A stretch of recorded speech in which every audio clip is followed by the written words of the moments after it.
તસ્મૈ નમઃ.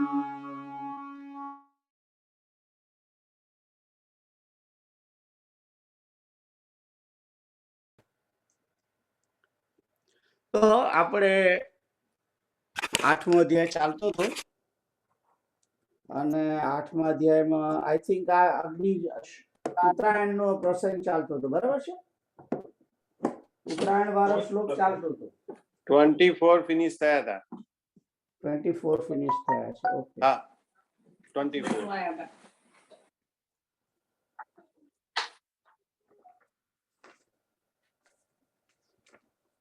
હા, તો 24મો શ્લોક હતો કે અગ્નિર જ્યોતિરહ શુક્લ ષણમાસા ઉત્તરાયણમ તત્ર પ્રયાતા ગચ્છન્તિ બ્રહ્મ વિદો જના. તો મેં તમને એ કહેલું ગઈ વખતે કે ઉત્તરાયણની અંદર જ્યારે માણસ દેહ છોડે છે અને એમાં પણ દિવસે અહહ અને શુક્લ પક્ષમાં અને એ દિવસ હોય છે તે સમયે અને અગ્નિની ઉપાસના કરનારો જે છે તે અગ્નિના દેવતા સૂર્યનારાયણ છે. અગ્નિ જે છે એ સૂર્યનારાયણમાંથી પ્રગટ થયેલા છે. એટલે જે પ્રકાશમય માર્ગ છે એ પ્રકાશમય માર્ગની અંદર જનારા લોકો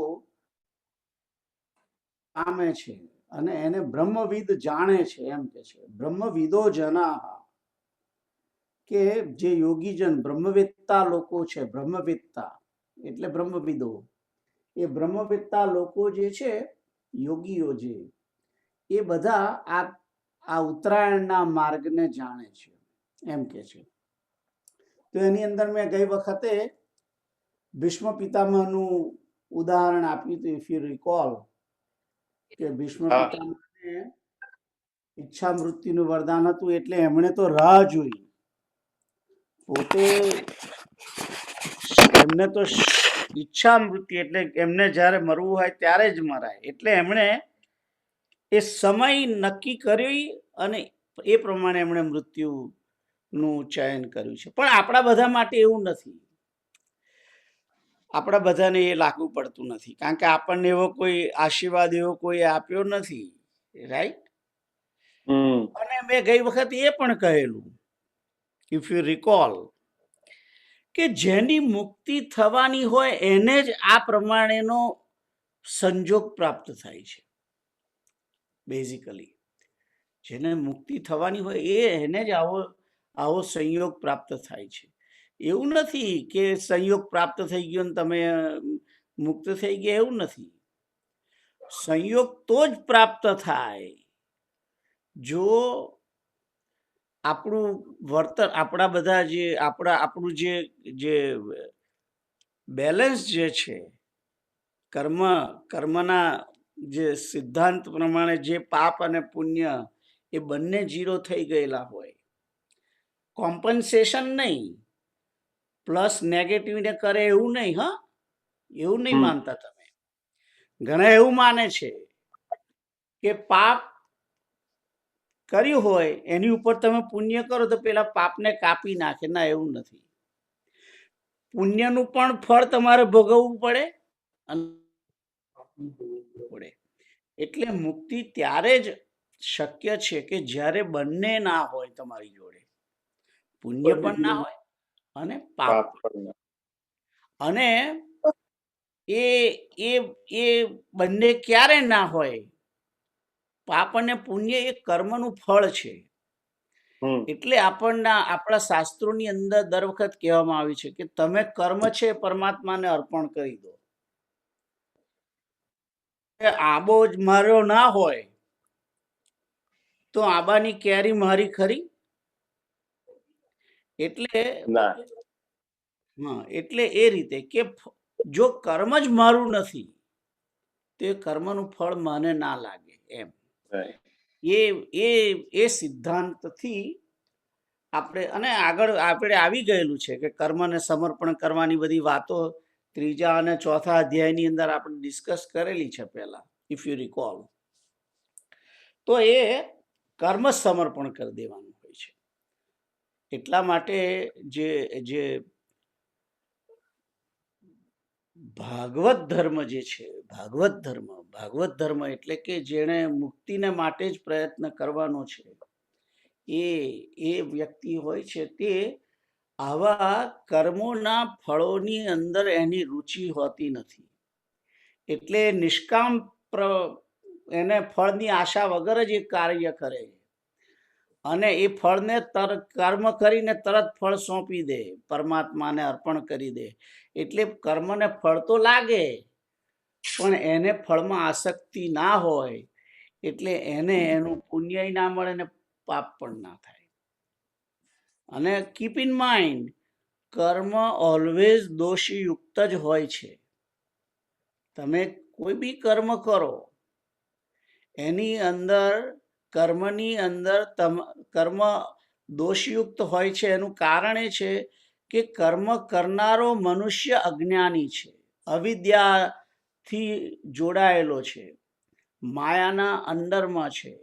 એટલે એ કોઈ બી કર્મ કરે એ ભૂલ કરવાનો અને એને પાપ થવાનું.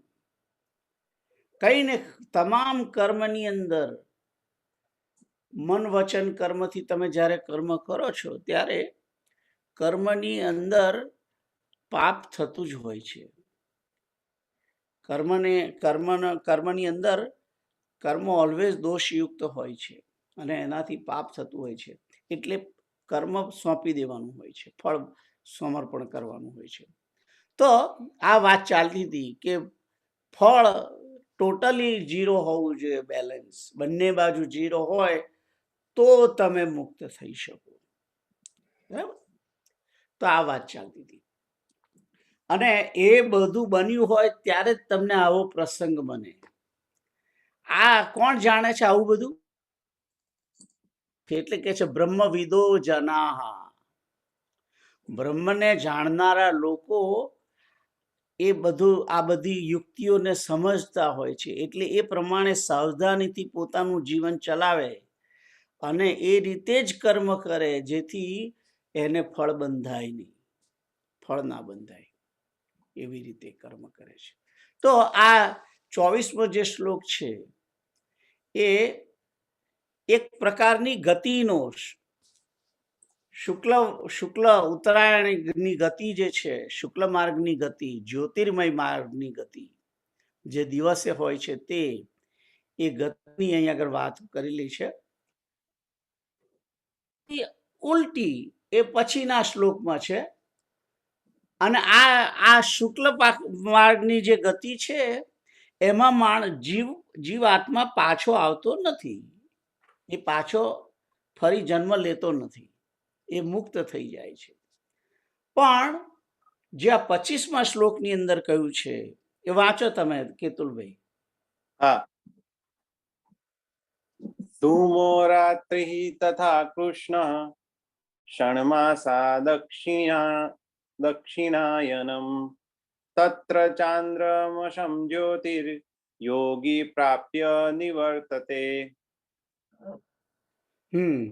તો એમાં કે છે કે ધૂમાભિમાની દેવતા એટલે કામ, ધુમાડો જે છે એ કામનું પ્રતીક છે. ઓકે, એટલે જુઓ, ધુમાડો હોય છે એનાથી આંખ, તમે ધુમાડો આવે એટલે તમને આંખમાં એને આંખ સહન ના કરી શકે. ઓકે, એટલે ધુમાડો એ કામનું પ્રતીક છે અને એ કામ હંમેશા આંખની અંદર રહેતો હોય છે. તો જે વ્યક્તિ આખું જીવન જ અનુલક્ષીને કરે છે કાર્ય, અને અહીંયા આગળ જે સમય બતાવ્યો છે ધૂમો, પેલામાં અગ્નિ છે, આમાં ધુમાડો છે. જુઓ તમે, પેલામાં અગ્નિ છે પહેલો શબ્દ, અહીંયા આગળ ધુમાડો છે. એટલે અગ્નિ તમને, અને મેં પહેલા પણ એક વખત, ઇફ યુ, તમને જો યાદ હોય તો આપણે જ્યારે યજ્ઞ કરતા હતા તો તમે યાદ હોય તો ધુમાડો જે છે એ યજમાનનું પાપ હોય છે. જો યજ્ઞની અંદર ધુમાડો થાય એનો અર્થ કે યજમાનને કઈ પાપ છે, એટલે અગ્નિ પ્રગટ થતો નથી, એના બદલે ધુમાડો બને છે. એટલે બને ત્યાં સુધી જ્યારે પણ યજ્ઞ થાય ત્યારે ધ્યાન રાખે વ્યક્તિ કે ધુમાડો ના થવો જોઈએ. એટલે તરત પછી પેલો પવન નાખે એટલે પેલો અગ્નિ પ્રજ્વલિત થાય. કારણ કે અગ્નિ જે છે એ પરમાત્માનું મુખ છે, અને એ અગ્નિ એ જ સ્વરૂપ છે. અગ્નિ જ પરમાત્માનું સ્વરૂપ છે, યજ્ઞની અંદર કહેલું છે. એટલે તો આ ધુમાડો એ કામનું પ્રતીક છે, અને એ તમોગુણનું પ્રતીક છે. તો ધૂમો રાત્રિ, અને રાત્રિનો સમય હોય. ધુમાડાનો મીન્સ કે જે જીવ કામને અનુલક્ષીને એનું જીવન હોય એવો વ્યક્તિ, અને પેલામાં પ્રકાશને અનુલક્ષીને, એટલે અગ્નિર જ્યોતિ કહ્યું છે. જુઓ તમે અહીં આગળ ધુમાડો એટલે ધુમાડાની અંદર પ્રકાશ ના હોય. પેલામાં અહ એટલે દિવસ, અહીં આગળ રાત્રિ શબ્દ વાપર્યો છે. પેલામાં કૃષ્ણ છે, પેલામાં શુક્લ છે, રાઈટ, અહીં આગળ કૃષ્ણ છે. અને પછી શબ્દો તો બે સરખા છે, ષણમાસા. પેલો ઉત્તરાયણની વાત છે, અહીં દક્ષિણાયનની વાત છે, રાઈટ. અને પેલામાં કે છે, તો આ જે શ્લોકની અંદર કે છે કે કૃષ્ણ પક્ષની અંદર અને દક્ષિણાયનની સમયમાં જે યોગી જે છે, સકામ કર્મ કરનારો જે છે, તે એ ચંદ્રમાની જ્યોતિને પામે છે. ચંદ્રમાની જ્યોતિને એટલે કારણ કે એ ચંદ્રલોકમાં જાય છે, અને ત્યાં આગળ સોમપાન કરી અને પોતાનું પુણ્ય ભોગવીને પાછો આવે છે મનુષ્ય લોકમાં. આ જગત પર, પૃથ્વી પર પાછો આવે છે. કુડ બી એઝ અ જે કોઈ એના યોની પ્રમાણે એને જે જીવ મળવા એ પાછો આવે છે, અને એટલે કે છે કે નિવર્તતે એટલે કે પાછો આવે છે. તો એ આ પ્રકારની ગતિઓની વાત કરેલી છે. આ જીવ શરીર છોડીને ત્યારે કાં તો ના પાછા આવવા વાળી ગતિને પામે છે, અથવા તો પાછા આવવા વાળી ગતિને પામે છે. બે ખ્યાલ આવ્યો? તો આ જે 25મો જે શ્લોક છે એ 25મો આવવા વાળી ગતિ છે, અને 24મો શ્લોક છે એ પાછા નહીં આવવા માટેની ગતિનો, એટલે એ સમયની વાત છે. પેલામાં દક્ષિણાયનની અંદર શરીર છોડે છે, અને કૃષ્ણ પક્ષ અને રાત્રિના, અને એ જ્યારે શરીર છોડે છે ત્યારે જીવાત્માનો ના મનની અંદર ધુમાડો હોય છે. ધુમાડો એટલે કે કામ હોય છે. એને એવું હોય કે મારું છોકરાનું એનું હું જઈશ તારે શું થશે. માઇન્ડની અંદર કામના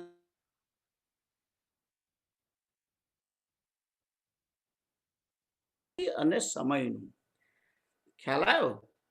તો આ જે કૃષ્ણ પક્ષ વાળો છે, અને દક્ષિણાયનની અંદર કૃષ્ણ પક્ષમાં રાત્રે જે દેહને છોડે છે, અને તે સમયે પણ એના મનની અંદર કામ રહેલો હોય છે, એ વ્યક્તિ આ શરીર છોડી અને ચંદ્રલોકમાં જઈ અને ત્યાંથી પાછો આવે છે, એમ કે છે. જ્યારે પેલામાં શું છે, ઉત્તરાયણની અંદર દિવસના સમયે શુક્લ પક્ષની અંદર અગ્નિર જ્યોતિ એટલે કે જે પરમાત્માને તે સમયે યાદ કરે છે, એ પરમાત્માનું એ અનુસંધાન કરનારો જે છે તે બ્રહ્મને જાણનારો હોવાને કારણે બ્રહ્મનું તે સમયે એ ચિંતન કરતો હોય છે, એટલે એ પાછા નહીં આવવા વાળી મોક્ષ ગતિને પામે છે, અને પેલો બેક ટુ ધ અર્થ. ખ્યાલ આવ્યો? કોઈને ક્વેશ્ચન છે આ બાબતમાં? ના. ઓકે.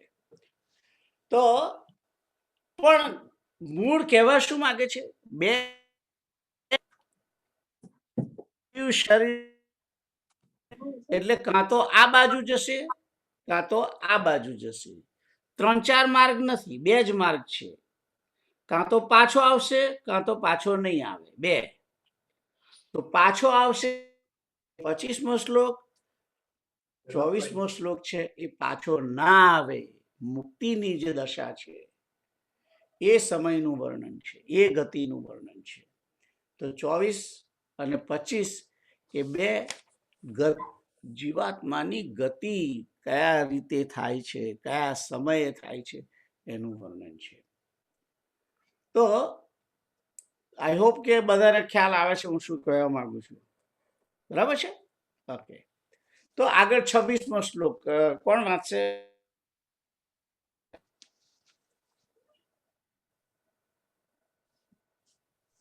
હું વાંચું, ચાલો. પણ દુર્ગેશ, હા તમે વાંચો, વાંધો નહીં. શુક્લ કૃષ્ણે ગતિ હેતે જગત શાશ્વતે મતે એકયા યાત્યનાવૃત્તિમ મન્યયા વર્તતે પુનઃ. Very good. સરસ સરસ રીતે તમે એના બરાબર ઉચ્ચાર પ્રમાણે એને બોલ્યા શ્લોક. શુક્લ કૃષ્ણે ગતિ યેતે જગત શાશ્વતે મતે એકયા યાત્યના વૃત્તિમ અન્યયા વર્તતે. તો હી છે, યે તો એને સંધિ છૂટી પાડીને આ રીતે શુક્લ કૃષ્ણે ગતિ પછી હી અને પછી એતે જગત શાશ્વતે મતે અને પછી છે એકયા યાતિ અનાવૃત્તિમ અન્યયા આવર્તતે પુનઃ. એટલે 2 છે, આવૃત્તિ અને અનાવૃત્તિ. એ 2 શબ્દ છે. આ છેલ્લા જે બીજી લીટી છે એની અંદર 2 યાતિ અનાવૃત્તિમ અન્યયા આવર્તતે પુનઃ. તો આનો અર્થ શું થાય છે? એ કહે છે કે આ જગતની અંદર જગતની અંદર 2 પ્રકારના માર્ગો, શુક્લ માર્ગ અને કૃષ્ણ માર્ગ. ગતિ એટલે માર્ગ, 2 પ્રકારની ગતિ છે. કારણ કે જીવની ગતિ છે, એટલે જીવ જાય છે ને, એટલે એને ગતિ કહે છે. તો શુક્લ અને કૃષ્ણ આ 2 પ્રકારની ગતિ છે, અને તે સનાતન માનેલી છે. શાશ્વતે મતે, શાસ્ત્રોની અંદર આ રીતે અનાદિકાળથી માની આવેલી છે કે છે. અને કહે છે કે એમાં એકયા એટલે એક ગતિ એવી છે, વૃત્તિમ છે, અન્યયા એટલે બીજી જે ગતિ છે તે આવૃત્તિમ પુનઃ, એ પાછા આવવા વાળી ગતિ છે. એટલે મેં જે આગળ જે સ્ટેટમેન્ટ કર્યું પેલા 2 શ્લોકો સમજાવતી વખતે કે જીવની 2 જ ગતિ થાય, કાં તો પાછા આવવાની કાં તો પાછા નહીં આવવાની વસ્તુ અહીંયા આગળ આ 26મા શ્લોકની અંદર કહેલી છે. કે છે કે આ જગતની 2 પ્રકારની ગતિ, શુક્લ ગતિ અને કૃષ્ણ ગતિ. અને એને અહીં આગળ કહ્યું છે દેવયાન અને પિતૃયાન. કારણ કે પિતૃયાન એટલા માટે કહ્યું છે કારણ કે પિતૃઓનો વાસ ચંદ્રની અંદર હોય છે, એટલે એ ચાંદ્રમસમ કહ્યું છે ને આગળ પેલામાં, એટલા માટે કહેલું છે. તો પણ પિતૃયાન ને દેવયાનની અહીંયા આગળ ચોખ્ખું બતાવેલું નથી, પણ એવું સમજે છે, કારણ કે શુક્લ ગતિ એટલે દેવયાનની અને પેલી કૃષ્ણની પિતૃયાનની ગતિ એમ. તો એકમાં કે છે કે અનાવૃત્તિમ અને બીજામાં પુનઃ આવૃત્તિ. ઓકે, આવર્તતે, આવૃત્તિ એટલે કે પાછું આવવું એમ, ફરીથી. તો અહીંયા આગળ કે છે કે આ બે પ્રકારની ગતિ, શુક્લ અને કૃષ્ણ, એકમાં પાછા આવવાનું છે, બીજામાં પાછા નથી આવવાનું. તો આ સિમ્પલ અન્ડરસ્ટેન્ડિંગ થાય એવો શ્લોક છે. આમાં કઈ બહુ એનું એ જ વસ્તુ સ્ટેટમેન્ટ કરેલી છે. આગળ જે પેલા બે શ્લોક કયા એના અનુસંધાનનો જ આ શ્લોક છે. પછી આગળ જોઈએ. કોઈને ક્વેશ્ચન છે? તો આગળ જોઈએ. તો દુર્ગેશભાઈ તમે વાંચો.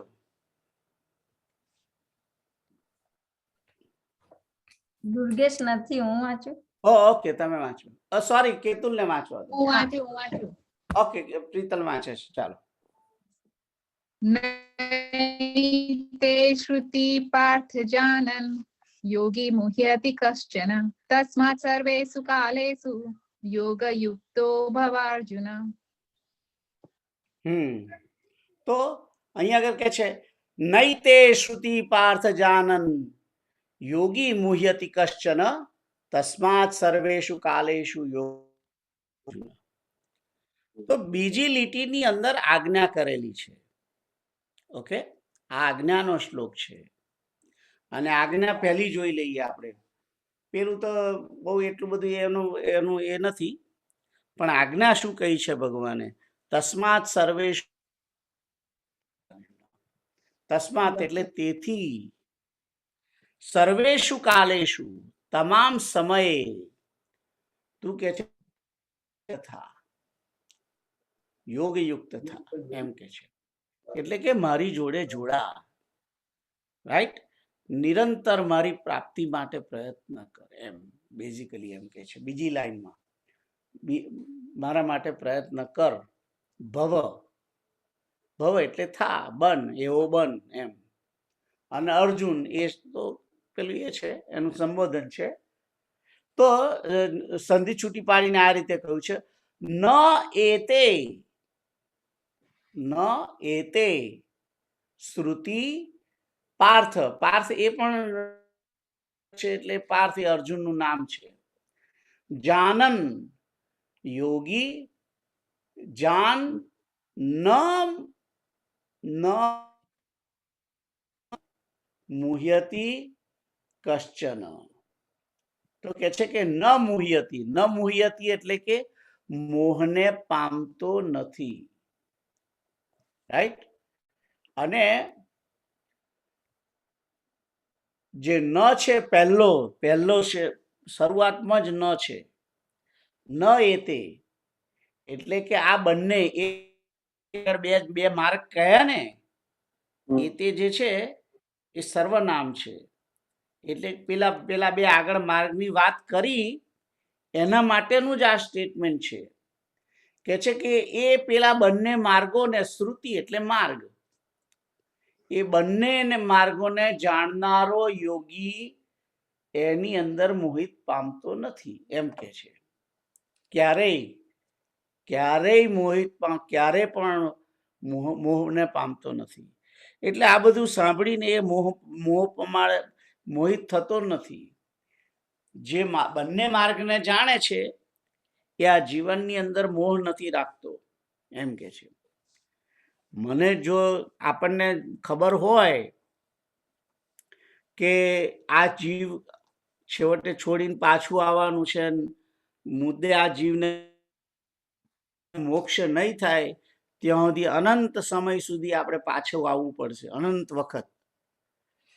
એટલે મૂળ જ્યારે આ વ્યક્તિ, કોઈ પણ જીવ આ બધું જાણે છે ત્યારે એને મનની અંદર એક ઈચ્છા થાય કે હું પણ આવી ગતિને પામું, મુક્તિને પામું, રાઈટ.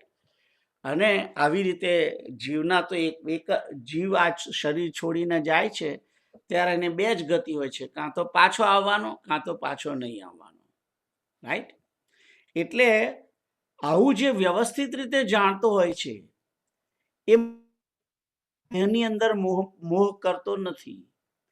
એ મુક્તિની ઈચ્છા વાળો હોવાથી દેહની અંદર આ સંસારની અંદર મોહ રાખતો નથી. એ હંમેશા વૈરાગી રહે છે. એ હંમેશા પરમાત્માની સાથે જોડાયેલો હોય છે. ખ્યાલ આવે છે? ન મુહ્યતી, અહીંયા આગળ એમ કે છે કે એ યોગી મોહ પામતો નથી. એટલે કે એ યોગી આ શરીરની અંદર મોહ કરતો નથી. આ જીવનની અંદર, આ સંસારની અંદર, આ પૃથ્વીની અંદર કોઈની જોડે મોહિત થતો નથી. એનો કોન્સેપ્ટ જે છે એ કોન્સેપ્ટ ઓલવેઝ ક્લિયર હોય છે. ની અંદર એને ખબર હોય છે કે મારું આ જીવન છે એ થોડુંક નાનું ટૂંકાણમાં નથી વિચારતો. 1-2 વર્ષનું વિચારતો નથી. એ 10 વર્ષનું વિચારતો નથી. એ 50 વર્ષનું વિચારતો નથી.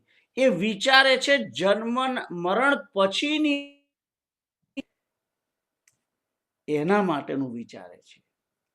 એ દેહ માટેનું વિચારતો નથી. એને ખબર જ છે કે આ દેહ તો છોડવાનો છે અને ફરી દેહ મળવાનો છે.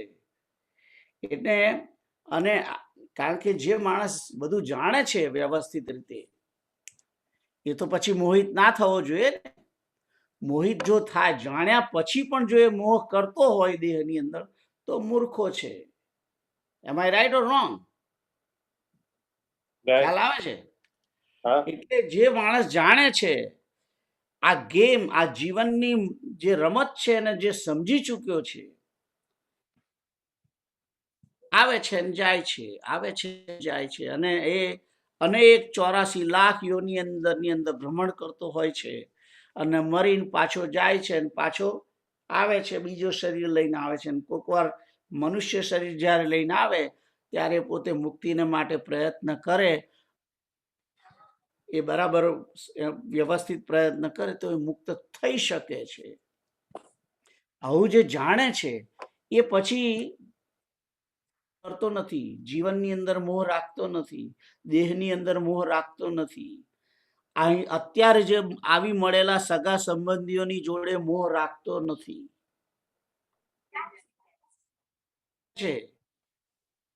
મળ્યા છે એ પણ ટેમ્પરરી છે, આ દેહ માટેના જ છે. બાકી આવા તો કેટલાય મારા મા બાપ થઈ ગયા, આવી કેટલીય મારી પત્નીઓ થઈ ગઈ, હવે કેટલાય મારા પુત્રો થઈ ગયા અને પુત્રીઓ થઈ ગઈ. એ જે જાણે છે એ જીવનની અંદર મોહ રાખતો નથી. એ વસ્તુ અહીંયા આગળ કહેલી છે. ખ્યાલ આવે છે? કે જે આ બંને માર્ગને જાણે છે કે આ જીવે ખરેખર તો કઈ બાજુ જવાનું છે, કાં તો આ બાજુ જવાનું છે, કાં તો આ બાજુ જવાનું છે. Either go south, that's it. South છે એ કૃષ્ણ ગતિ છે, નોર્થ છે એ પાછી આવવા વાળી મોક્ષની ગતિ છે. એમ તો આવું જે જાણે છે કે આ જીવની 2 જ ગતિ છે, જો હું આમ મારી ગતિ મુક્તિની ના થઈ, પાછું આવવાનું જ છે આપણે. ખ્યાલ આવ્યો? અને તે દરેક વ્યક્તિને પોતાના જીવન, પોતાના આચરણથી ખબર પડી જાય છે કે આપણે પાછા આવવાના છે કે નથી આવવાના. ખ્યાલ આવ્યો? જે પાછળ જેણે કે પેલા દુર્ગેશભાઈ સ્માઈલ કરે છે. હું તમને એક ક્વેશ્ચન પૂછવાનો હતો, કેમ નહીં ખબર પડે કે આપણે પાછા આવવાના કે નહીં આવવાના? કેમની ખબર પડે? એ તો તમને ખબર છે ને મને પણ ખબર છે કે પાછા આવવાના છે. પાછા આવવાના છે એ મને ખબર છે મારી, અને તમને પણ ખબર છે. ઓકે. પણ વિચારવાની જરૂર નથી, પાછું આવવાનું જ છે આપણે. હે? વિચારવાની જરૂર નથી, પાછું આવવાનું જ છે. ના ના ના ના ના ના ના ના. જે હું જ્યારે આ સ્ટેટમેન્ટ કરું છું ત્યારે આ મોમેન્ટનું સ્ટેટમેન્ટ છે, પણ એનો અર્થ એવો નથી કે જો હું આ મોમેન્ટથી મારું વર્તન સુધારી દઈશ તો આપણે જે મનમાં વિચારીએ છીએ ના પણ બને. ખ્યાલ આવ્યો? પણ જો આવું ને આવું જીવન રાખીશું તો પાછું આવવાનું છે એમ. ખ્યાલ આવે છે હું શું કહેવા માંગુ છું? ભગવાને માણસને સ્વતંત્રતા આપી છે, શક્તિ આપી, પણ સ્વતંત્રતા આપી કે તું નક્કી કર તારે કઈ જવું છે. ભગવાન પોતે શક્તિ આપે છે, પોતે માર્ગ બતાવે છે, બધું બતાવે છે, પણ સ્વતંત્રતા આપી છે મનુષ્યને કે તારે જાતે નક્કી કરવાનું કે તારે પાછું આવવું છે કે નથી આવવું. તારે નહીં આવવું હોય તો તું પ્રયત્ન કર, તો અને હું તારી જોડે છું. તું એક ડગલું ચાલીશ તો હું સામેથી 5 ડગલા ચાલીને આવીશ. અને એટલા માટે ભગવાને અનંત પ્રકારના રસ્તાઓ બતાવ્યા છે. સહેલામાં સહેલો રસ્તો આપણે હમણાં જોયો, તમને ખબર છે ને દુર્ગેશભાઈ? ભક્તિ સહેલો હમણાં આ અધ્યાયમાં આવી ગયો. તસ્માત્ સર્વે સુકાલેષુ વાળું. ભગવાનને યાદ કરવાના. સહેલો સહેલો સહેલો સહેલો માર્ગ, હું સુલભ છું એમ કે છે. હું સુલભ છું. અનન્ય ચેતા સતતમ યો મામ સ્મરતિ નિત્યશઃ તસ્યાહમ સુલભ પાર્થ નિત્ય યુક્તસ્ય યોગિનઃ. તો આજની મિનિટ સુધી જે જીવન થઈ ગયું એવું ને એવું જીવન ચાલશે તો સુલભ નથી. પણ 14મા અધ્યાય 14મા શ્લોક પ્રમાણે ને અમલમાં મૂકી અને વર્તન રાખીએ તો સુલભ છે. ખ્યાલ આવે છે? એટલે એવું નથી કે દરેકને પોતપોતાની, એટલે મેં કહ્યું કે દરેકને પોતપોતાની ખબર જ છે, પણ દરેકે પ્રયત્ન કરવો જોઈએ. હું તમને એ કહું છું, દરેકે પોતપોતાની રીતે પ્રયત્ન કરવો જોઈએ. અને દરેકના માર્ગ સરખા નથી હોતા. કીપ ઇન માઇન્ડ, દરેકની પરિસ્થિતિ અલગ અલગ હોય છે. વ્યક્તિએ પોતપોતાનો, આ શ્રીમદ ભગવદ્ ગીતાની અંદર જે માર્ગ 18 બતાવ્યા છે એ જનરલ, વ્યક્તિએ પોતાનો પર્ટિક્યુલર માર્ગ જાતે બનાવવાનો હોય છે. ખ્યાલ આવે છે? જેવી રીતે તમને કહેવામાં આવે, ગુરુત્વાકર્ષણનો નિયમ બતાવવામાં આવે, સ્કૂલમાં ભણાવવામાં આવે કે ફળ નીચે પેલું એપલ નીચે પડે છે, રાઈટ? પણ એ ગુરુત્વાકર્ષણનો નિયમ ને એપ્લાય કરી અને આપણું કોઈ કામ બનાવી લેવું, એ દરેક પોતપોતાની અવસ્થા, પોતપોતાની જે એ હોય એના પ્રમાણે દરેક પોતપોતાના પ્રમાણે એને એપ્લાય કરી અને પર્ટિક્યુલારિટીથી એને અમલમાં મૂકે. ખ્યાલ આવે છે? એટલે અહીંયા આગળ જે બધા માર્ગ છે, માર્ગ ઘણા છે, પણ દરેકની અવસ્થા, દરેકની પરિસ્થિતિ એ બધી જુદી જુદી હોય છે. એટલે કે દરેકે પોતાના જીવનની અંદર પોતાની આજુબાજુ મળેલા લોકોના સ્વભાવ અનુસાર કેવી રીતે મારું જીવન એવી રીતે બનાવવાનું છે જે જવું. આ દરેકે પોતાની રીતે વિચારી, જે વિચારતો, જેને ઈચ્છા છે કે મુક્ત થવું છે એ થવાનો છે. એ ભલે 15 પગથિયા છે, પણ એમાંથી 5 પગથિયા તો આ જન્મમાં મારે કરી નાખવા છે. એટલો તો નિયમ કરો. 15નો ગોલ રાખો, સુધી તો પહોંચશો ને. ખ્યાલ આવ્યો? એટલે દરેક જે છે આ જન્મમાં જ પૂરો કરવો એવો ગોલ રાખવો જોઈએ. અને એ ગોલ રાખીને તમે ચાલશો તો તમારી ભલે 15મા પગથિયે તમારે પહોંચવું છે મરતા પહેલા, પણ 15 ના પહોંચાય તોય શું, 5 તો પૂરા થયા ને. તો એ અત્યારે તો પગથિયા સ્ટેપ સુધી જ પહોંચતા નથી, હજુ તો પહેલા પગથિયે નથી પહોંચ્યા આપણે. ખ્યાલ આવ્યો? એટલે મૂળ માણસે મનની અંદર એક બુદ્ધિ વડે નિર્ણય કરવાનો છે, નિશ્ચય કરવાનો છે કે આ મારે પ્રાપ્ત જીવનની અંદર આ પ્રાપ્ત કરવાનું છે. એનો બરાબર જે સ્ટ્રોંગ જેણે લીધો છે નિર્ણય, એ પછી મોહ પામતો નથી. એ વસ્તુ અહીંયા આગળ કહેલી છે.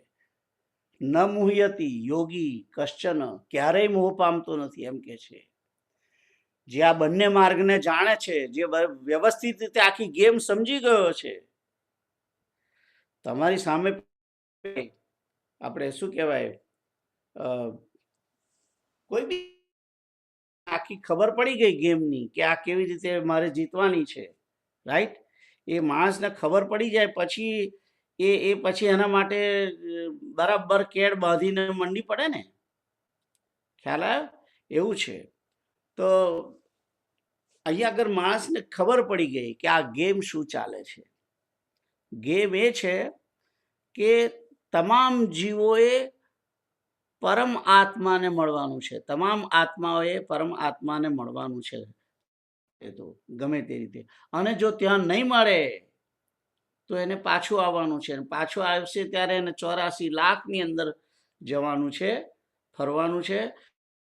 84 લાખમાંથી એક જ યોની એવી છે કે જેમાં તમે મુક્તિ માટે પ્રયત્ન કરી શકો, અને તે મનુષ્ય જન્મ છે. એ મનુષ્ય જન્મ છે, મનુષ્ય યોનિનો જન્મ છે. જન્મ જો તમે આ વખતે ખોઈ કાઢ્યો તો ફરી પાછો ક્યારે આવશે એની ખબર નથી. અનંત કલ્પોને અંતે આવો એક ચાન્સ મળે છે. તો એ ચાન્સ તમને જ્યારે મળ્યો છે એટલે ભગવાન શંકરાચાર્યે 3 વસ્તુ કહ્યું. મનુષ્યત્વ, મુમુક્ષુત્વમ દુર્લભ છે અને સત્સંગત્વમ દુર્લભ છે. તો મનુષ્ય દેહ દુર્લભ છે, એ તો તમને મળી ગયો છે અત્યારે. અને મુમુક્ષુત્વમ, તમને ભૂખ જાગી, જો ભૂખ જાગી જાય કે મારે મુક્ત થવું છે. મુમુક્ષત્વમ એટલે કે મુક્ત થવાની ઈચ્છા જાગવી. ખ્યાલ આવ્યો? માણસને ભૂખ લાગે તો એ સૂકી ભાખરીને શાક પણ ખાઈ લેશે. પણ જો એને ભૂખ જ નહીં લાગી હોય, શ્રીખંડ, પૂરી, પાતરા, દહીંવડા બધું હશે તો એ કે પછી એ કહેશે કે નહીં, બરાબર મીઠું નહીં, ઓછું છે. શ્રીખંડ જરાક મોરો લાગે, તમને એવું લાગે છે? આવું બધું કર્યા કરે, નખરા કરે, તને ભૂખ જ નથી. એટલે મુમુક્ષત્વ જાગવું જોઈએ.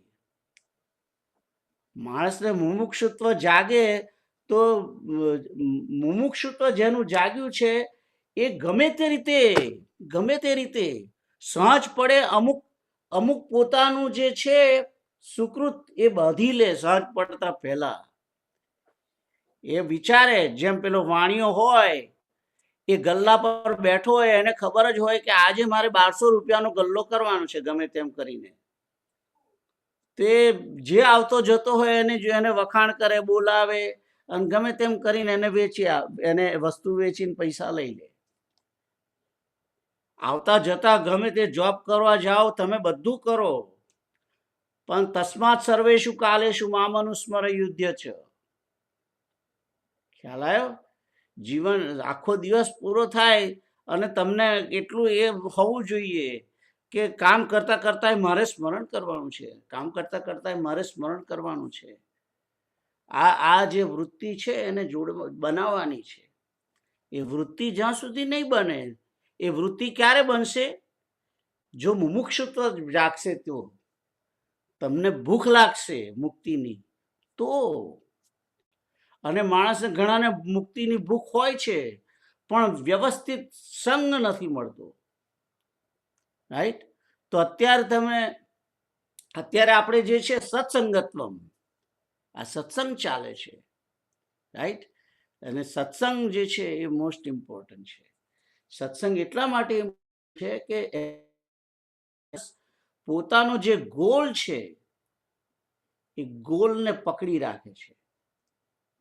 ખ્યાલ આવ્યો? ગાડી જે છે એ ટ્રેક ઉપર રહે. કોઈ દિવસ તમે તમે દુર્ગેશભાઈ તમે જોયું કોઈ દિવસ કે રેલગાડી ખોવાઈ ગઈ કે ભૂલી પડી? એવું બને? રેલગાડી ભૂલી પડે કોઈ દિવસ? ના. કોઈ વાર ન્યૂઝપેપરમાં આવ્યું કે મુંબઈથી નીકળી હતી અમદાવાદ જવા માટે, પણ એ પહોંચી જ નહીં, ખબર નહીં કઈ ગતિ રહી. એ દિલ્હી બાજુ કે કંઈક સાઉથમાં વિશાખાપટ્ટનમ પહોંચી ગઈ. એવું એવું ના આવે. કેમ? કેમ? એનો ટ્રેક ફિક્સ છે. હા, the rail is on track. Rail is on track. તો આ સત્સંગ જે છે એ ટ્રેકમાં રહેવા માટે છે. ટ્રેકમાં રહેવા માટે છે કે માણસ ટ્રેકની અંદર રહે, એટલે પોતાનો જે ગોલ છે એને રાખે રોજ. તસ્માત સર્વેષુ કાલેષુ મામનુસ્મર યુધ્ય છે. એ ગોલ છે યાદ રાખવાનું ઘડીએ ઘડીએ, ગમે તે રીતે.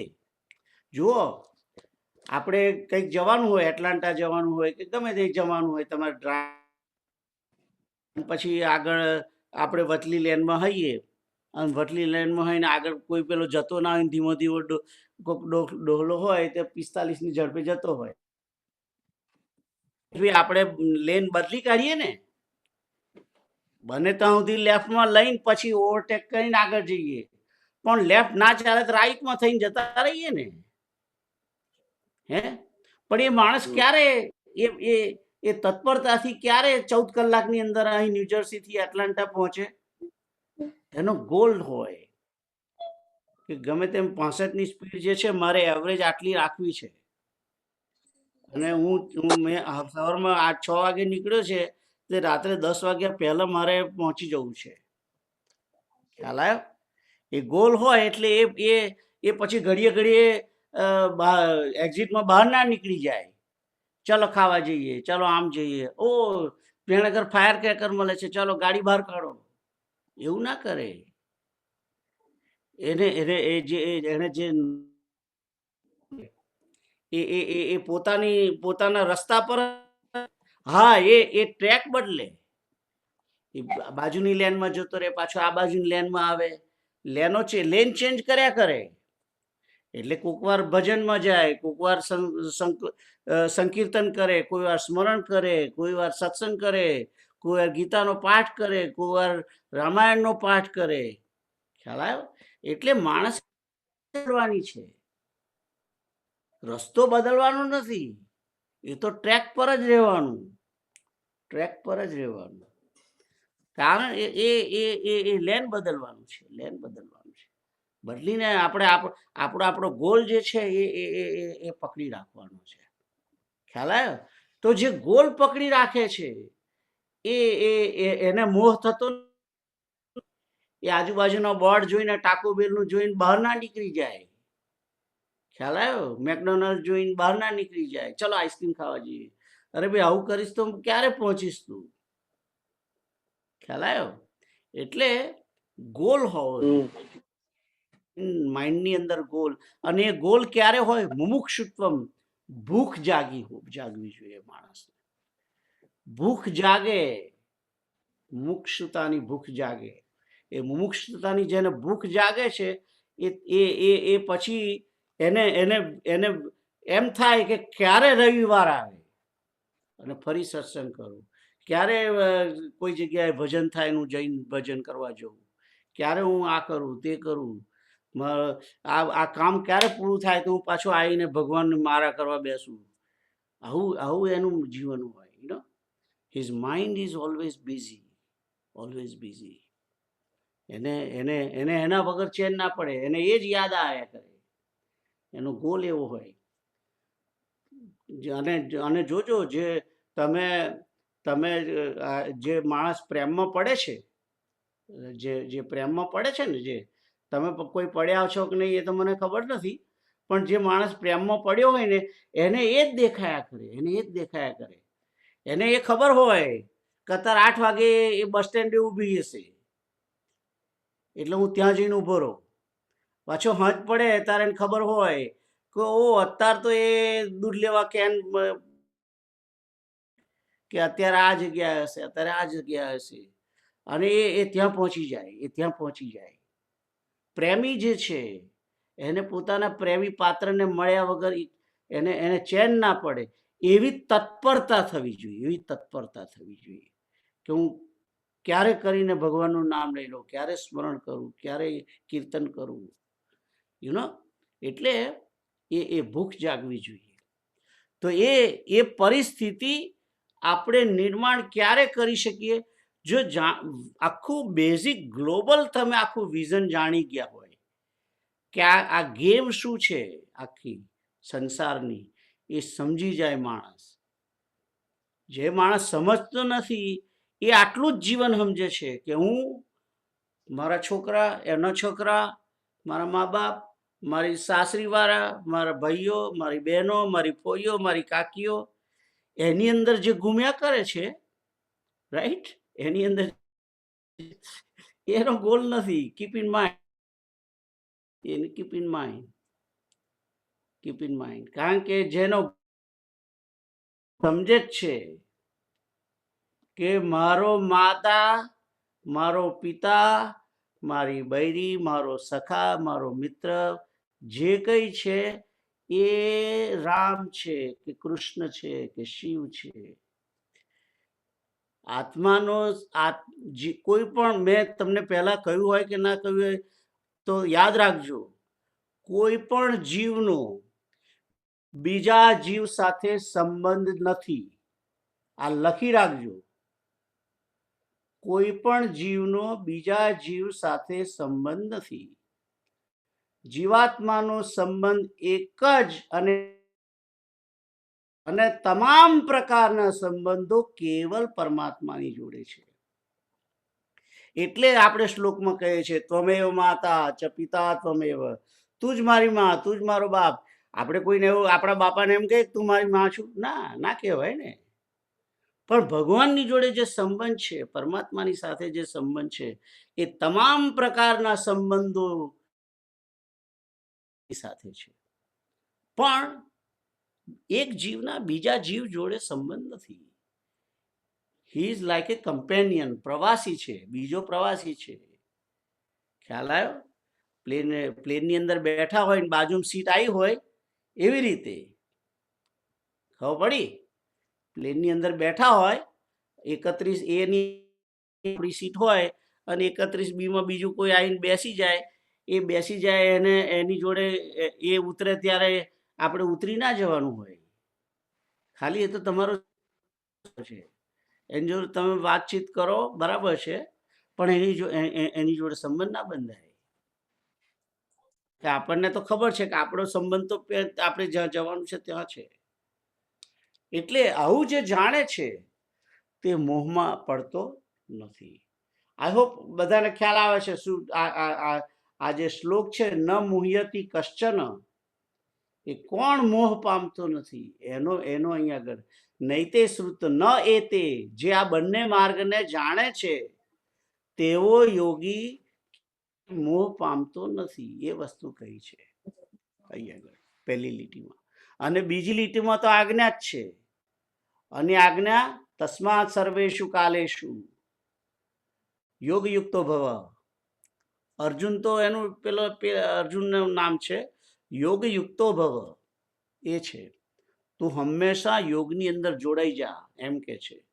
સર્વેષુ કાલેષુ એટલે તસ્માત સર્વેષુ કાલેષુ મામ અનુસ્મર યુધ્ય ચ જે છે એ જ અહીંયા આગળ યોગયુક્તો ભવ એમ કરીને કહી છે. આઈ હોપ બધાને ખ્યાલ આવે છે, રાઈટ? ઓકે, તો આગળનો શ્લોક કેતુલ તમે વાંચો, પછીનો 28મો શ્લોક વાંચો. આ દુર્ગેશભાઈ ને વાંચવા તો. ઓકે.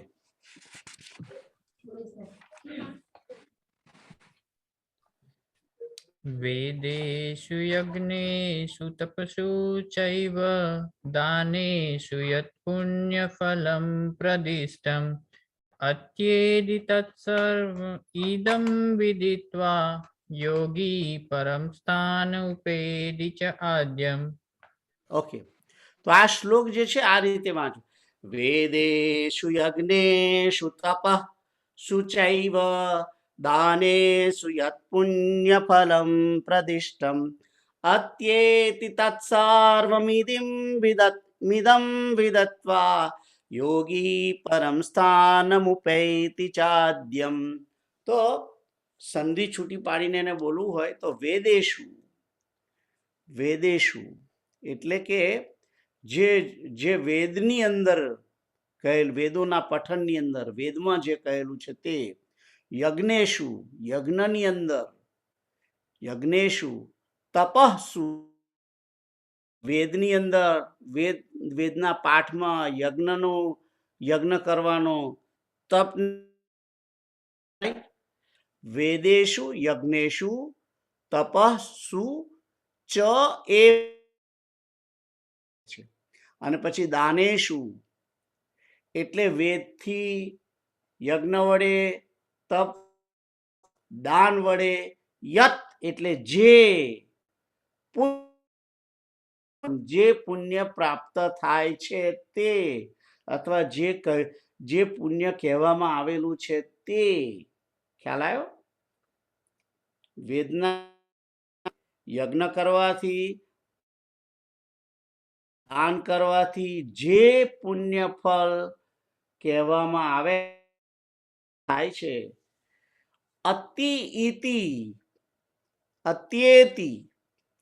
અત્યેતિ એટલે ઓળંગી જાય છે, એને ટેક ઓવર કરી દે છે, ક્રોસ કરી જાય છે. સર્વમ ઇદમ વિદિત્વા, સર્વમ ઇદમ, રાઈટ, એ ચોક્કસ કે છે કે એને ઓળંગી જાય છે. સોને ઓળંગી જાય છે? ઓળંગી જાય છે વિદિત્વા, યોગી જે આ બધું જાણે છે તે, યોગી પરમ સ્થાન ઉપૈતિ ચ આદ્યમ. જે છેલ્લી લીટી છે એ તો એમ કે છે એ યોગી પરમ સ્થાનને એટલે પરમ પદને ઉપૈતિ એટલે પામે છે, રાઈટ. અને ચ એવ એટલે કે છે કે જે આ બધું જાણે છે, જે આ બધું તત્વથી જાણે છે, આ રહસ્ય, રાઈટ, એ માણસ યજ્ઞના ફળને ઓળંગી જાય છે, તપના ફળને ઓળંગી જાય છે, દાનના ફળને ઓળંગી જાય છે અને પરમ પદને પામે છે.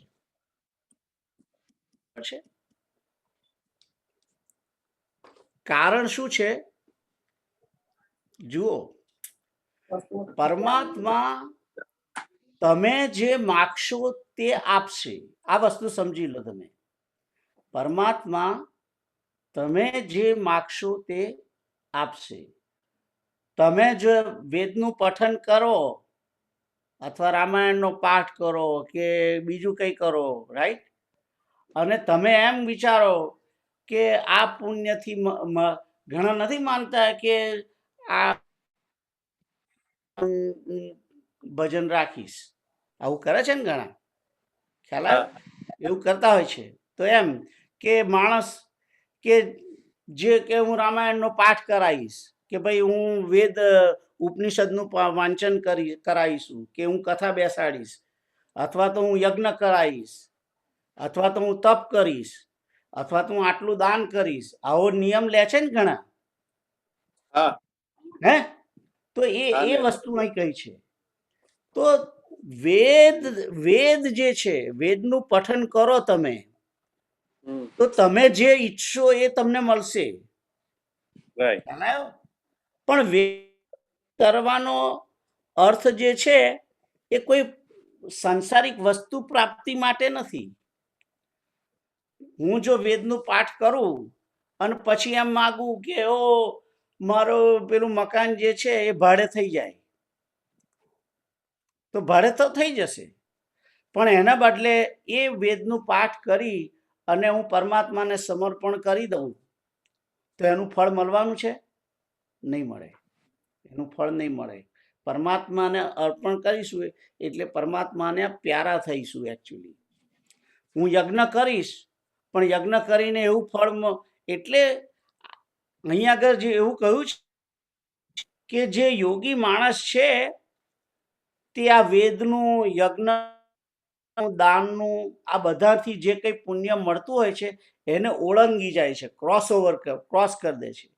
એટલે કે જે યોગી માણસ છે તે આવી બધી આ બધું કરે છે, યજ્ઞ કરે છે, દાન કરે છે, તપ કરે છે, કઈ બીજું કઈ જે કઈ સારા કાર્ય કરે છે એનું ફળ સાંસારિક,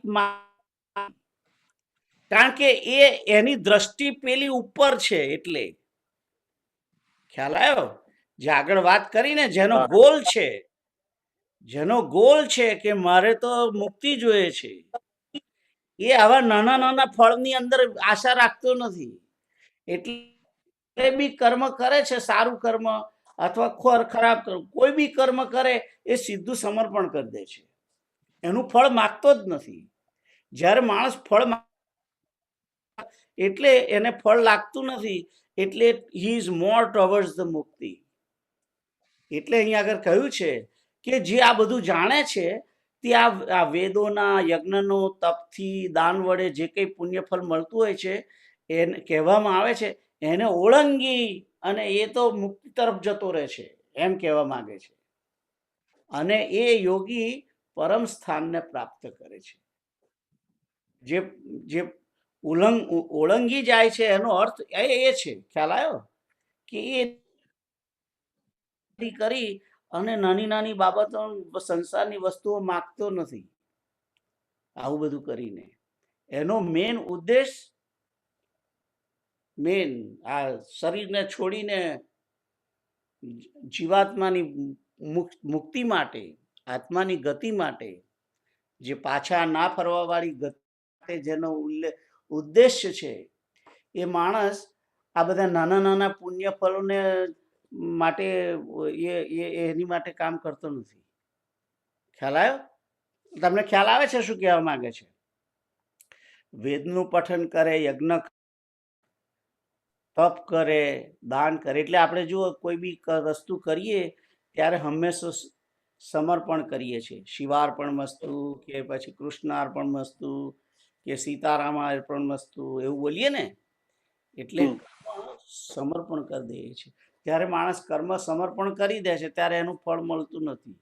અને માણસ તો જ સમર્પણ કરે જો એને જે કંઈ ધાર્મિક કાર્ય, આધ્યાત્મિક કર્મ કરે છે એનું પુણ્ય એને સાંસારિક જોઈતું નથી, એનું ફળ એને સાંસારિક જોઈતું નથી.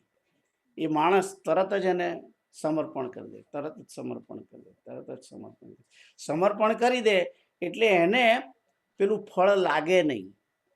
એટલે કર્મ તો કર્યું હોય પણ કર્મને ફળ ના આવ્યું હોય પણ એ પરમાત્માને સમર્પણ કરેલું હોય એટલે એ જીવને વાસના બંધાતી નથી.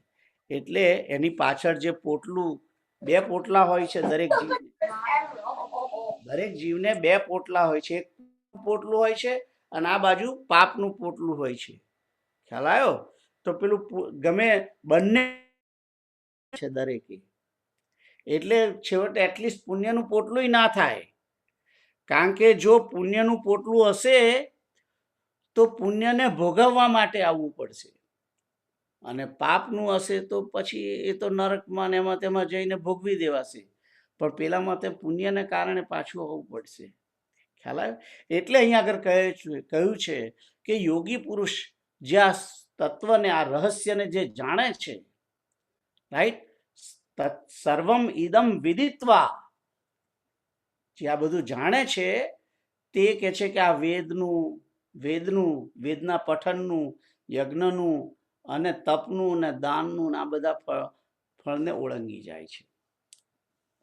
તમને ખબર છે કે નહીં પણ આઈ થિંક કેતુલ તને કદાચ ખ્યાલ હશે કે આપણે શ્રાવણ મહિનામાં જે યજ્ઞ કરીએ છીએ ત્યારે મેં એક વખત કોઈ વાર કહેલું તમને લોકોને કે આ યજ્ઞ જે છે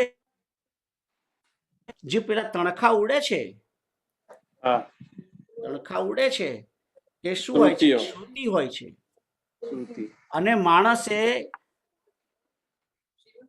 યજ્ઞ કરવાનો હોય છે, અને એ યજ્ઞ જ્યારે કરે છે ને પેલા તણખા છે એ શ્રુતિઓ એનાથી પ્રગટ થાય છે. અને એવી 16,000 શ્રુતિઓ જ્યારે વ્યક્તિ યજ્ઞ કરીને બનાવે, 16,000 કહેવામાં આવે છે કે એ 16,000 શ્રુતિઓ અંત સમયે જ્યારે આત્માને શરીરમાંથી નીકળવાનું હોય છે તે પેલી શ્રુતિઓ એને ખેંચે છે અને પરમાત્મા તરફ લઈ જાય છે. ખ્યાલ આવ્યો? આઈ થિંક મેં આ વસ્તુ કહી હતી તમને કોઈ વાર. If you recall I might told you guys. હા, તો એ શ્રુતિઓ એટલે જ્યારે માણસ યજ્ઞ કરે છે એનો ઉદ્દેશ જો સાંસારિક વસ્તુ માટે હોય છે તો પછી એ યજ્ઞનું ફળ એને પછી એ રીતે મળે. ખ્યાલ આવ્યો? પણ એનો ઉદ્દેશ જો બીજો છે, મુક્ષુત્વમ એનો ઉદ્દેશ હોય તો એને બીજા કઈ ફળમાં રસ ના હોય, એને મેન પેલી શ્રુતિઓ બનાવવામાં એને રસ છે. એટલે એ બને ત્યાં સુધી યજ્ઞ થતી વખતે એ જુએ કે એ બરાબર પ્રગટે, એને જે કોઈ જગ્યાએ એ ના રહે. એનીવે, તો આ શ્લોક તમને 28માં સમજણ પડ્યો કે નહીં પડ્યો? એનીબડી હેવિંગ એ ક્વેશ્ચન? ના, નથી. તો કર્મ કરી ભગવાનને અર્પણ કરી દેવાના. શું કહે છે? પ્રશ્ન છે કોઈને? શું કહે છે? એટલે એવું કે છે કે કર્મનું ફળ ભગવાનને અર્પણ કરી દેવાનું એમ. હા, ધેટ્સ રાઈટ, ધેટ્સ રાઈટ.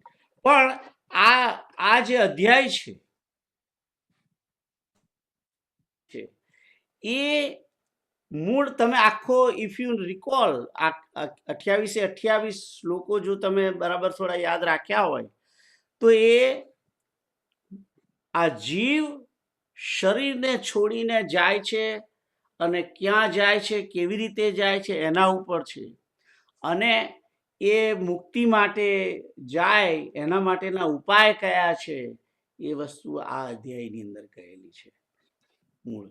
અને સહેલામાં સહેલા જે ઉપાય છે એ અનન્ય ચેતાહા સતતમ. તો 2-4 જે શ્લોકો મુખ્ય છે, જાણવા લેવ જેવા, યાદ રાખવા જેવા, એ 2-3 7મો શ્લોક, તસ્માત સર્વેષુ કાલેષુ મામ અનુસ્મર યુધ્ય છે, કે માટે તું તમામ સમયે તમામ કાળમાં મને યાદ કર, મારું સ્મરણ કર અને યુદ્ધ કર. અને પછી કહે છે કે મય્યર્પિત મનોબુદ્ધિર મામય વૈશ્યસ્ય સંશય, મારામાં મન અને બુદ્ધિને અર્પણ કર મને. અને પછી આગળ પછી 14મો અધ્યાય, 14મો શ્લોક છે એ પણ ઇમ્પોર્ટન્ટ છે કે એની અંદર કહેલું છે કે હા, એક મિનિટ, પેલો જે કવિમ પુરાણમ જે છે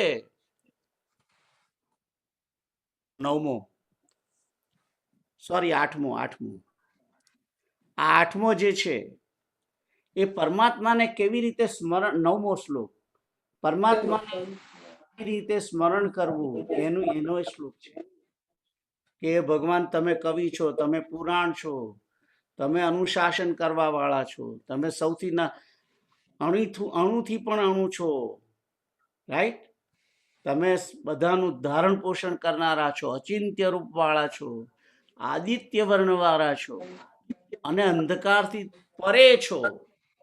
એ આ શ્લોક છે. સ્મરણ કરવાનો જે શ્લોક છે એ છે. અને એક શ્લોક આગળ છે 12મો કે 11મો, જુઓ, બતાવું. 11મો કાઢો, સોરી 12મો કાઢો, 12મો જુઓ. ઓમિત્યેકાક્ષરમ બ્રહ્મ વ્યાહરણ મામ અનુસ્મરણ. એ કહે છે આ શ્લોક કે જ્યારે દેહ છોડવાનો છે ત્યારે માણસે શું બોલવું, સ્મરણ કરવું. એ આ શ્લોક કે છે, 13 નંબરનો શ્લોક. ઓમ ઇતિ એકાક્ષરમ બ્રહ્મ. વ્યાહરણ એટલે ઉચ્ચારણ કરે, એટલે જ્યારે એ જીવ ઓમ ઓમ ઓમ બોલતો જાય અને પરમાત્માનું સ્મરણ, હરિનું સ્મરણ કરતો જાય. મામનું સ્મરણ, કૃષ્ણ કહે છે કે મારું સ્મરણ કરે. એ વસ્તુ અહીંયા આગળ મારો ફેવરિટ શ્લોક એ છે અનન્ય ચેતાહ સતતમ યો મામ સ્મરિત નિત્યશઃ. જો આ બધું અનન્ય ચેતા, અનન્ય ચિત્ત વડે સતત મારું સ્મરણ કરે છે અને જે નિત્ય યુક્ત છે એ મારા માટે સુલભ. એ વસ્તુ અહીં કહેલી છે. તો કોઈ ભગવાનને પ્રાપ્ત કરવા ઈઝી છે એ વસ્તુ અહીં આ એક જ જગ્યાએ કહેલું છે. તમે બીજો બહુ પ્રયત્નો કરવાની જરૂર નથી. આ એક જ શ્લોક માણસ યાદ રાખે અને એને સ્મરણ કરી અને મંડી પડે તો એને બેડો પાર થઈ જવાનો છે, ગેરંટી. રાઈટ? કારણ કે એમણે જે મુક્તિ આપનાર છે એમણે જ કહ્યું છે કે આ રીતે હું તમને મળીશ. એમણે પોતે કહ્યું છે. રાઈટ? તો આ 8મો છે, પણ એ ખાસ યાદ રાખવાની વસ્તુ એ છે કે અહીં આગળ આ જીવની ગતિની બધી વાતો કરેલી છે અને કેવી ગતિ સારી, જે પાછા ના ફરવા વાળી ગતિને કેવી રીતે પ્રાપ્ત કરવી, એના માટે શું કરવું. કારણ કે ભગવાને શરૂઆતમાં એ જ કહ્યું આપણને કે મારી વૃત્તિ જેમાં હશે એ જ વસ્તુ મને પ્રાપ્ત થવાની છે, એમ કે છે. હું મરતી વખતે મારી વૃત્તિ પરમાત્મામાં હશે તો હું પરમાત્માને પામીશ. હું જેને યાદ કરીશ એને પામીશ, એમ કે છે બેઝિકલી. જો હું મારા છોકરાઓને યાદ કરીશ તો હું એમનો છોકરો થઈને આવીશ. ખ્યાલ આવ્યો? પણ જો હું કૃષ્ણને યાદ કરીશ તો કૃષ્ણને પામીશ. હું શિવને યાદ કરીશ તો શિવને પામીશ. હું રામને તો રામને પામીશ. એટલે તમે જે દેવતાઓનું સ્મરણ કરશો એ મને જો પરમાત્મા નહીં હોય તો એ થશે ત્યારે તમારી ગતિ થશે. હું તમને ખબર પડી હું શું કહેવા માંગુ છું? કેતુલ, ખ્યાલ આવ્યો? હા. હું પેલા હમણાં આવતા શનિવાર પેલા મોટાનું ભજન છે, રાઈટ? હા. તો આ દુર્ગેશ, આ કેતુલ છે ને એ મને કાયમ રાઈડ આપે ભજનમાં. અને હું બી થોડો લાલચુ ખરો, ગેસ ભરે નહીં ને એટલે હું પાછો ફોન કરું કે તું જવાનો છું તો હું તારા જોડે આવીશ. હા, તો પણ થાય શું ખબર છે? આપણે કેતુલની જોડે ગયા હોઈએ અથવા તો પ્રીતલની જોડે ગયા હોઈએ અને ભજનમાં ગયા હોઈએ એટલે પછી જવાનું હોય કઈ સ્ટેટન આઇલેન્ડ જવાનું છે, રાઈટ? પણ પછી જો કે યોગેશ કાકા 1 મિનિટ આપણે એડિશન તઈ સુખડી આગળ ઊભા રહીશું અને ત્યાં પેડા લઈને અમારે લાવવાના છે, દાદાએ કહ્યું છે લેતા આવજો. એટલે એ પેડા બાજુ જાય, દુકાને જાય. હવે હું એની ગાડીમાં બેઠો એટલે મારથી ના તો કહેવાય નહીં.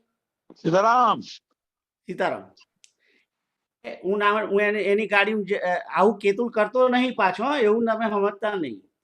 આ તો હું તમને દાખલો આપું છું કે હું જેની ગાડીમાં બેઠો હોય એ જ્યાં જાય ત્યાં મારે જવું પડે. ને પછી આખરે હું નીકળ્યો છું 12 વાગ્યાનો, 3 વાગે મારે ભજનમાં પહોંચવાનું છે પણ હું 3:30 પહોંચ્યું, ભજન ચાલુ થઈ ગયું હોય, રાઈટ? એટલે થયું શું?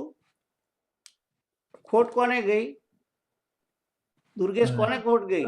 તમને અડધો કલાક મેં ખોટનો ધંધો કે ઘરે જવાનું હોત તો હું હું જાણું છું કે સ્ટેટ લાઇનમાં આ ભાઈના ઘેર ભજન છે, તો કેવી રીતે રસ્તો છે, તો સીધો ટર્નપાઇક લઈને 440 લઈને પહોંચી જાઉં ત્યાં, બરાબર. પણ હું કેતુલને જોડે જવાનો હોઉં એટલે અહીંથી ઘેર જઉં, ત્યાં ઘેર ગાડી મૂકું, પછી કેતુલ લઈ જાય, પાછો એ એડિશન ઉતરે, પછી એ ત્યાં જાય, ત્યારે પહોંચું ને. એવું છે આ. તમે જ્યારે બીજા દેવને ભજો છો ત્યારે એ બીજા દેવની ગાડીમાં બેસો છો, સમજો તમે. અને માણસ મરતી વખતે પછી એ બીજા કોઈ દેવને યાદ કરે ને એને એનું સ્મરણ કર્યા કરતો હોય તો એ દેવના પામે, બરાબર છે. એ જે તે દેવને તમે ભજતા હોય એને પામો. એક ખોડિયારમાં ને કે પછી ચંદ્રની પૂજા કરતા તો ચંદ્રને, કે પછી સાંઈ બાબાને, કે પછી તમે જે કોઈ હોય, તમે જે દેવને માનતા હોય એ દેવને તમે પામો, કારણ કે તમે એ ગાડીમાં બેઠા છો. પછી એ દેવ જ્યારે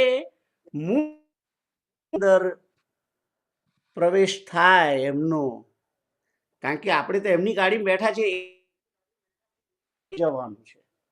તમને ખબર પડે છે? ખ્યાલ આવ્યો? એટલે જ્યારે હું બ્રહ્માની જો પૂજા કરતો હોઉં અને બ્રહ્માને ને દેવ તરીકે પરમાત્મા પૂજા કરી એને સ્મરણ કરીને દેહ છોડું, તો હું બ્રહ્માની અંદર હું રહું. અને બ્રહ્મા જ્યારે પ્રલય થાય ને એમનો જ્યારે ગતિ થાય મુક્તિ, ત્યારે એમની જોડે મારી મુક્તિ થાય.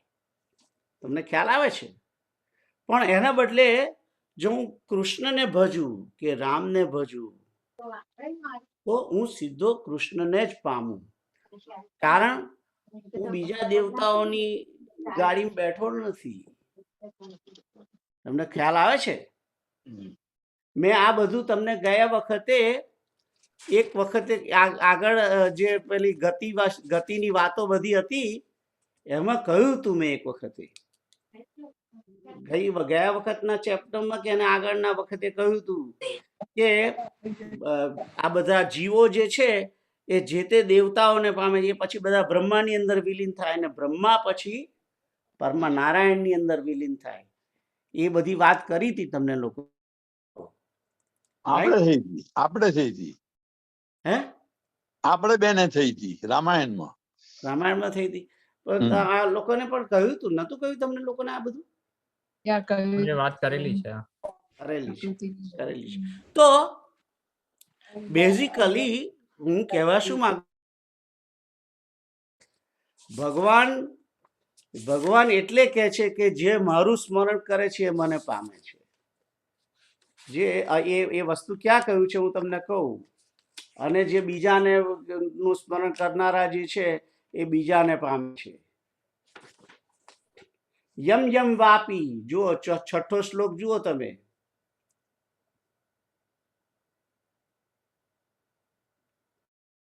વ્યાપી સ્વયં ભાવમ ત્યજંતે કલૈવરમ તમ તમેવૈતિ કૌંતેય સદા ભાવ ભાવિત.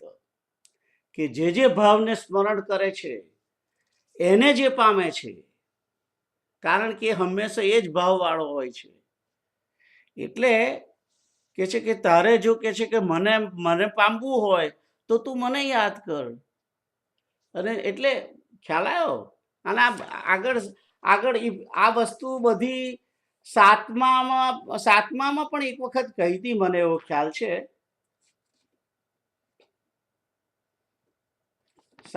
જુઓ આ લખ્યું 7મા 23મા શ્લોકમાં કહ્યું હતું, અંતવત્તુ ફલમ તેષામ તદ્ભવત્યલ્પમેધસામ દેવાન દેવયો યાન્તિ મદભક્તા યાન્તિ મામ અપી. 7મા 23મો શ્લોક જુઓ કે અલ્પ બુદ્ધિ વાળાનું ફળ નાશવાન છે, દેવતાઓને પૂજવા વાળા દેવતાને પ્રાપ્ત થાય છે, પણ ભક્ત મારા ખ્યાલ આવ્યો? પછી જે બીજા દેવતાઓને પામ્યા હશે એ દેવતાઓનો જ્યારે મુક્તિ થશે ત્યારે એમની જોડે જોડે થવાની જ છે, નો ડાઉટ. પણ તમે જગ્યાએ જે પહોંચવાનું છે મોડા પહોંચશો. ખ્યાલ આવ્યો તમને? હમ. કે આપણે કેતુલની ગાડીમાં બેઠા હોઈએ, એ કેતુલ જ્યાં જાય તો આપણે જવું પડે. ખ્યાલ આવ્યો? અને આપણે બોલાય નહીં પછી તો, એની ગાડીમાં બેઠા એટલે બોલાય નહીં. Hmm. Do you understand? Hmm. એટલે તમે આ બધું યાદ રાખો હમ. કે ભગવાન શ્રી કૃષ્ણ શું કહે છે કે મને મારું જે ભજન કરનારા મને પામે છે અને બીજા દેવો પામે છે. કૃષ્ણ કહે છે કે હું એ લોકોની શ્રદ્ધાને ડગાવતો નથી. એ જેને ભજે છે એને ભજવા દઉં છું, હું કઈ કહેતો નથી. પણ આ જ્યારે તે વાત ઉપાડી છે અર્જુન, ત્યારે હું તને આ બધું કહું છું, એમ કરીને બધું કહ્યું છે. આ તો 8મો અધ્યાય છે આખો, એ ગતિ માટેનો છે. કેવી રીતે ગતિ જીવની થાય છે, અને જીવની બે જ ગતિ છે, પાછા આવવા વાળી, ના પાછા આવવા વાળી. અને તમે જે દેવને ભજશો એને તમે પામશો. એ બધી વાતો આ અધ્યાયની અંદર કરેલી છે. તો આઈ હોપ કે તમને બધાને 8મા અધ્યાયમાં શું છે એ બધું ખ્યાલ આવી ગયો હશે. કોઈને ક્વેશ્ચન છે? ક્વેશ્ચન હોય તો આવતા વીકે ફરી પાછા આપણે રિવિઝન કરીશું. પાછા પાકું થઈ જાય તમને લોકો. શું કે છે? આવતા વીકે તમે કહીશું. હે શું કે છે?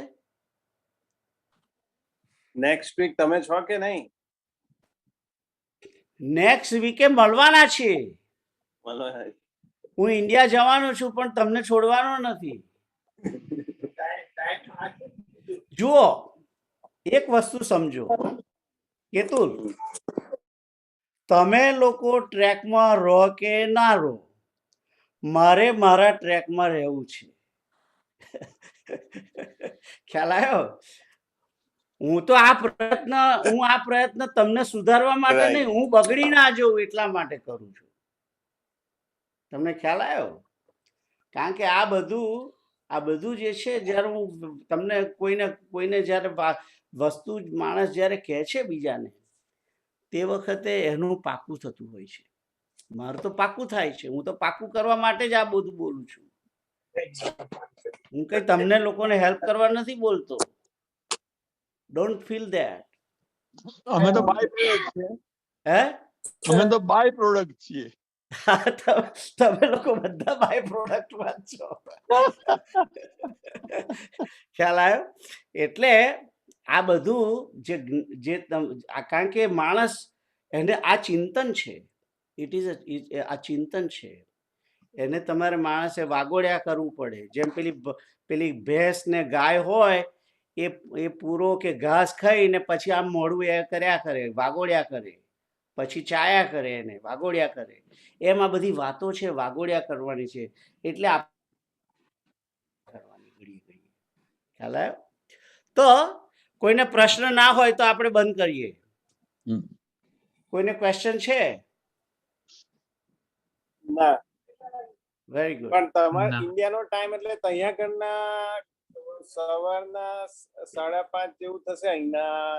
અહીંના 8 એટલે ત્યાંના 6 કે એવા હશે. હા, ના, અહીંના 8 એટલે ત્યાંના 10 હશે. રાતના 10:30 તમારે સવારના 5:30 થયા હશે. સવારના 5:30. કઈ વાંધો નહીં. કેલિફોર્નિયા અને ઇન્ડિયામાં અડધો કલાકનો ડિફરન્સ છે. પણ આઈ થિંક એક અઠવાડિયા પછી નવેમ્બરમાં પાછું ચેન્જ થઈ જશે. પછી થોડો ટાઈમ બદલાશે ને, ટાઈમ ચેન્જ થવાનો. નવેમ્બરમાં પછીના બદલાશે. વીક નવેમ્બરના. તેમાં શું આ લોકો વહેલા બેસે મોડા બેસે? શું કે છે? તો મળશું આપણે.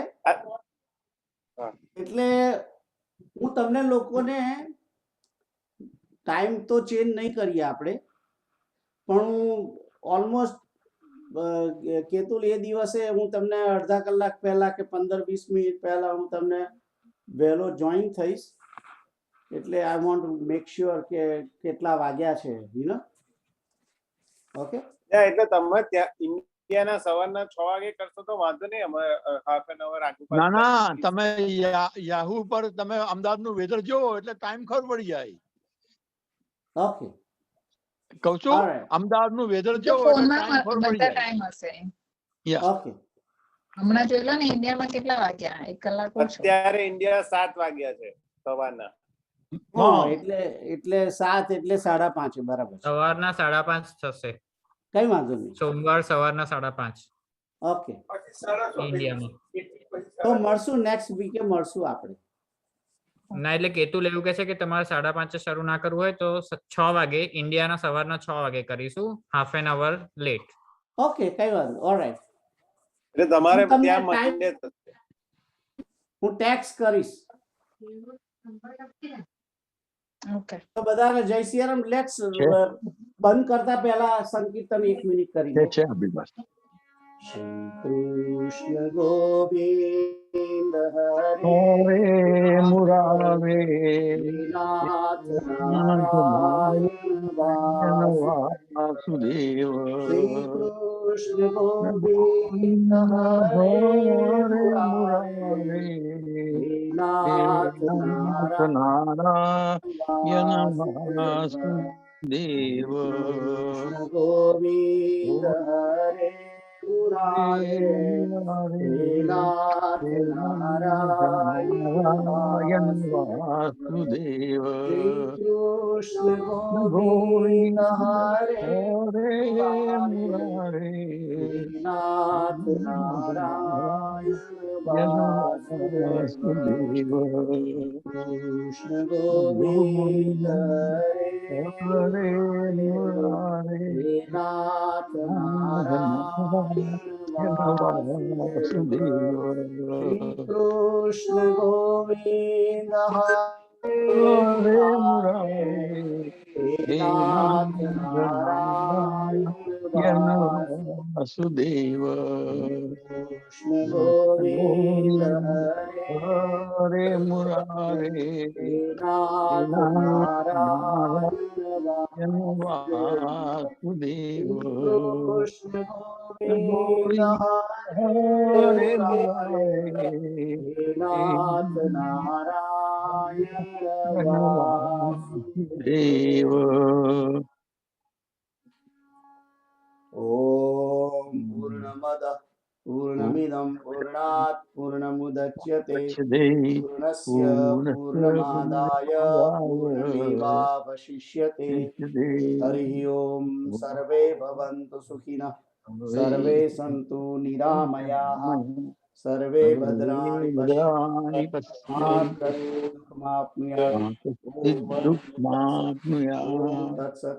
ઓમ તત્સત. જય સિયારામ. જય સિયારામ. જય શ્રી રામ. જય જય સિયારામ. સિયારામ. જય સિયારામ.